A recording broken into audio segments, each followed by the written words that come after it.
তাদের যে বক্তব্যটা যে বয়স বৃদ্ধি করার যৌক্তিকতা আছে এই বিষয়ে কোনো সন্দেহ নেই। আমরা এতদিন পিছিয়ে ছিলাম, এটা অবশ্যই যৌক্তিক যে এটা বাড়ানো দরকার। চাকরিতে প্রবেশের বয়সসীমা বাড়ানোর একটা আন্দোলন আছে, এটা অনেক বছর থেকে চলতেছে। এখন এইটার ভিত্তিতে সরকার আমাদের এই কমিটিটা করে দিয়েছে 1 সপ্তাহের মধ্যে একটা প্রতিবেদন দেওয়ার জন্য।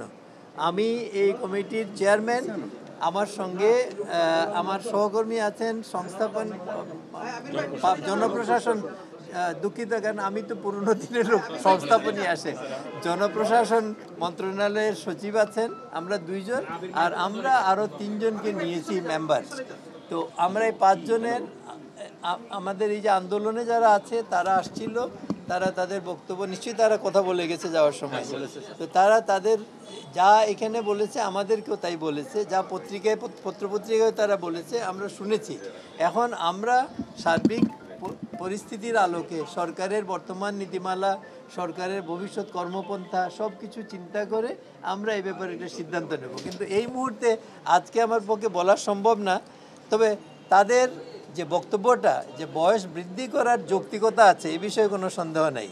এখন কতটুকু করা যে যা যৌক্তিক সেটা আমরা আবার সার্বিক পরিস্থিতির আলোকে চিন্তা করব, করে ফাইনালি আমরা চূড়ান্ত করলে তখন আবার আমরা বলতে পারবো যে এইটা আমরা করেছি। ঠিক আছে,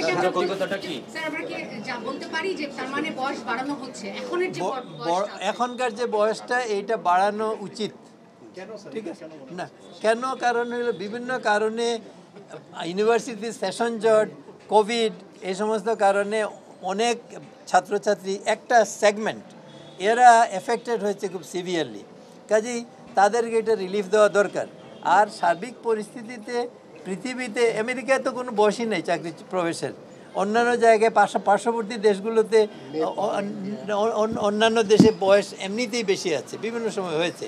কাজে আমরা এতদিন পিছিয়ে ছিলাম, এটা অবশ্যই যৌক্তিক যে এটা বাড়ানো দরকার, কিন্তু কতটুকু বাড়ানো দরকার এটা আজকে আমি বলতে পারছি না। আমরা এখন সব কিছু পর্যালোচনা করে আমরা সিদ্ধান্ত নেব কতটুকু বাড়ানো।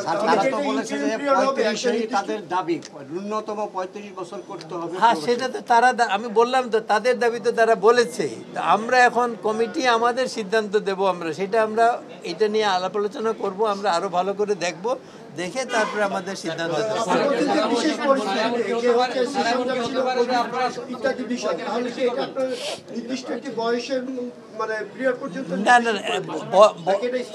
না না না, বয়স বাড়ানোর সিদ্ধান্ত যেহেতু পার্শ্ববর্তী দেশগুলোতে বয়স বেশি আছে, কাজে বাড়ালে এটা সকল সময়ের জন্যই করতে হবে। কারণ এটা তো 5 বছর পরে এটা আবার কমাই দেওয়া হবে, এটাও তো এটা অস্বাভাবিক ইয়ে হবে, সেটা হবে না। আমরা সার্বিক আলোকেই আমাদের সুপারিশ দেব, এর বেশি এখন আজকে আর